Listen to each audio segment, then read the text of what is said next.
steel in the house. Oh yeah! Gonna make a wishbone, some trailing arms, and move the trailing arm mounts. We're gonna go about 10 inches forward. Probably right in that area. That's where I'm gonna put them. So we'll whack those off the frame, shove them forward, build new. Sounds easy, doesn't it? Oh yeah, I need to get some new power balls. I'm not gonna reuse those.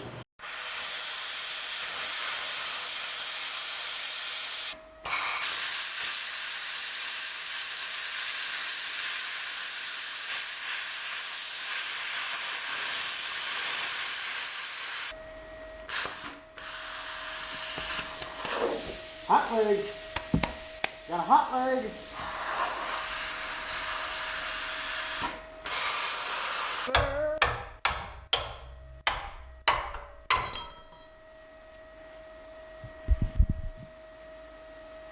That's how you handle that.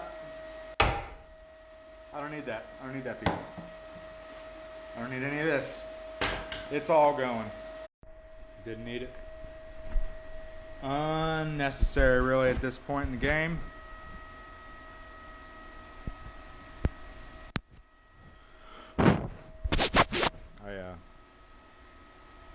I straight up plasma cut my GoPro lens. It's relatively sad. Anyway. Didn't need it. Yes, I cut into the frame a little bit with the plasma cutter, okay? Got a little happy. It's fixable though. Don't even worry about it. Put some plate over it, slap some weld on it, some paint, some Bondo, we'll be good. We'll be good to go. So I'm gonna move these arms, or these brackets. I'm gonna lengthen the arms. I'm gonna move the brackets up in this area somewhere. Approximately 10 inches of travel is what I'm gonna get. Full on custom bracket here.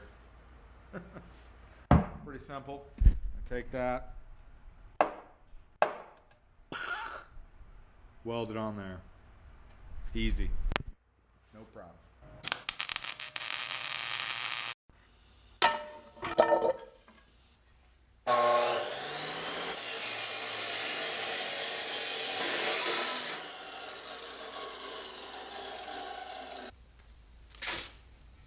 Lay some tape out on this, just make it a little easier to mark my lines on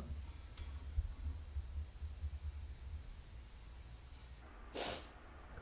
Yeah, she's gonna be extended, super extensions. So what I'm gonna do now is I'm gonna go ahead and drill the holes for the bushings to go in, and then I'll start figuring out exactly where I want the angle. You see these ones are at an angle. The angle is so it can clear the rear end when it goes up and down. Since they bolt way back here, the arm, if you don't have it angled, it'll just hit right here and it'll max itself out. But if you can angle it to where it comes up and kind of angles up, I mean that'd be pretty extreme to angle it like that. But you just want it to basically wrap around the rear end tube so you can get a little bit more height. Everybody likes a little more height. So let's get some holes going here. If you guys want to do quality customizing work, you're going to need a plethora of quality tools. And this drill press is definitely no exception. Okay. You need a quality drill press, something beefy, something that can handle the stress of drilling through solid steel. Let's hope this thing will do it. Yes, that's my key. Alright. Let's see if we can make it happen. So far, the quality of this drill bit is just impressing me.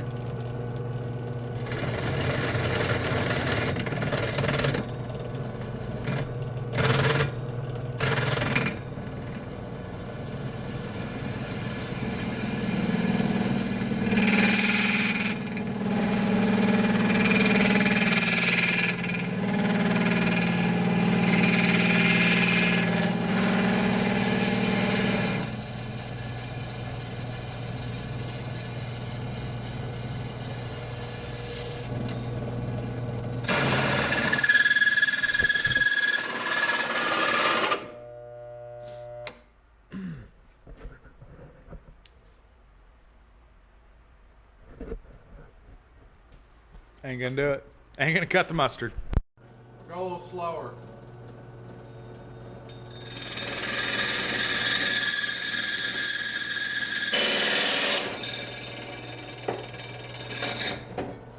Almost effortless.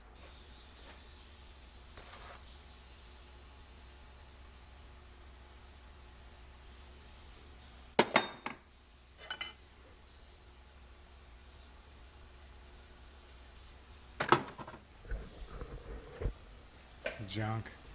All of them. That's the best drill bit I've found. Drill those holes. Never fails. Plasma cutter. So I had to resort to plasma cutting out these holes, but no big deal. Worked out pretty well. And you can definitely see a little bit of a difference. That's a plasma cut hole. I could only get out of a $12 bit, I was only able to get 3 holes total.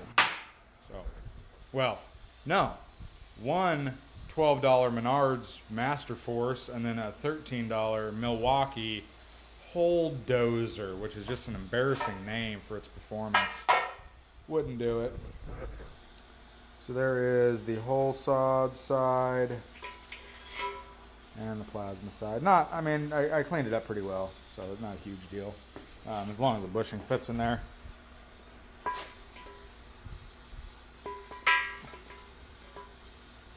It's going to get welded anyway, so not a big deal. We're going to roll with it. Okay?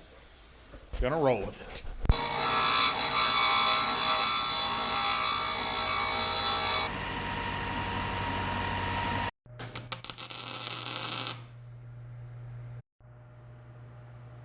So the reason you want to put a little chamfered edge on both your bushing and your trailing arm, or whatever you're welding, doesn't necessarily have to be this, is especially when you're going to be grinding on a weld, you want a valley for the weld to be able to sit down in to help penetrate as far as it can penetrate.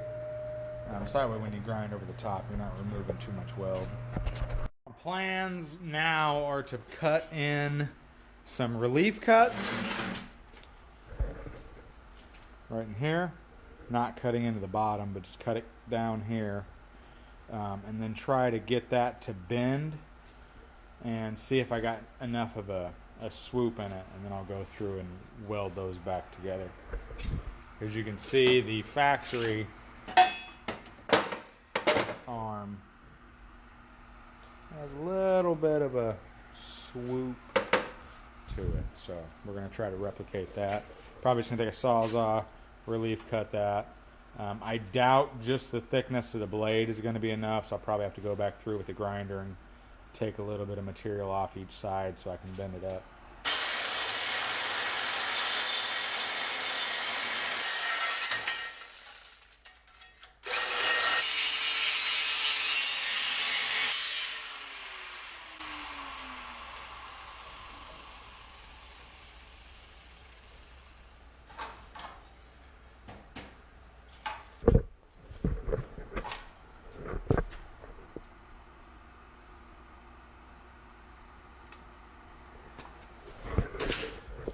Might need a little more than that. I'm going to cut this one out too.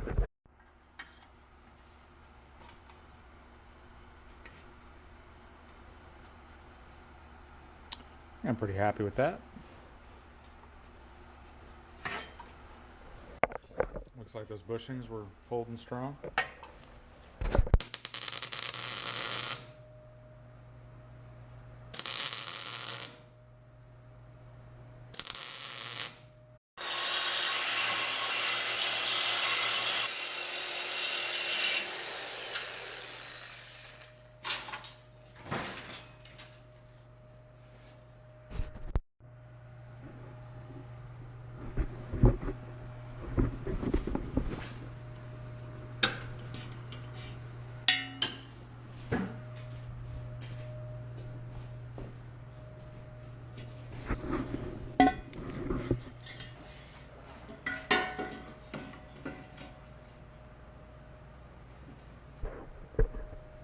looks okay.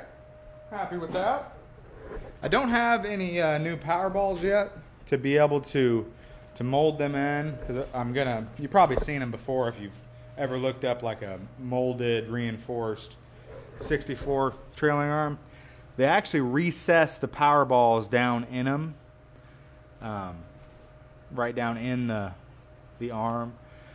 I don't have those yet, so I'm definitely not going to finish welding this up until I get those. I might put a couple more tacks down here, because I might actually have to cut back into this to be able to mold that in. But yeah, so far so good. I like the length, it looks good. Hopefully that doesn't hit the body. Guess we'll find out soon enough. The only thing I would be worried about is this corner coming in contact with the floorboards, which, if that happens, you have two options, really. You could either change your floorboard or change the mount. I don't see the mount getting changed. So, that's where we're at.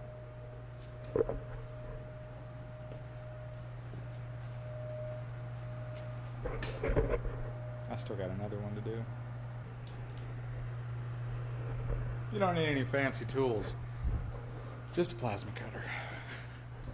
So, drill press, total piece of junk. Drilling out these holes would have been a lot easier. Well, I don't know. I guess I don't know if it was a drill press or if it was the bits. The Master Force one I had stopped cutting, so I went out and got a Milwaukee. Thought that would be good. It literally leveled the teeth off of that Milwaukee. I actually think the Master Force held up better than that Milwaukee did, which is sad. So I don't know what was the problem there, so I just ended up plasma cutting out the holes, which worked. Took a lot longer because you have to clean up the rough edges and make everything fit just right. This worked out really well. I just made 3 notches. I believe it was at 11, 12, and 13 inches in. Cut 3 lines and then took out, I would say I took out like a width, well, probably two widths of a cutoff wheel, because I wrote it right on the edge and had just a little sliver of metal cut out, which I actually have a piece. So that coupled with the cutoff wheel is probably about 2 cutoff wheels is how much I took out of each slot, and then just bent it up, and it gave me a pretty nice uniform arch there, which matches up fairly well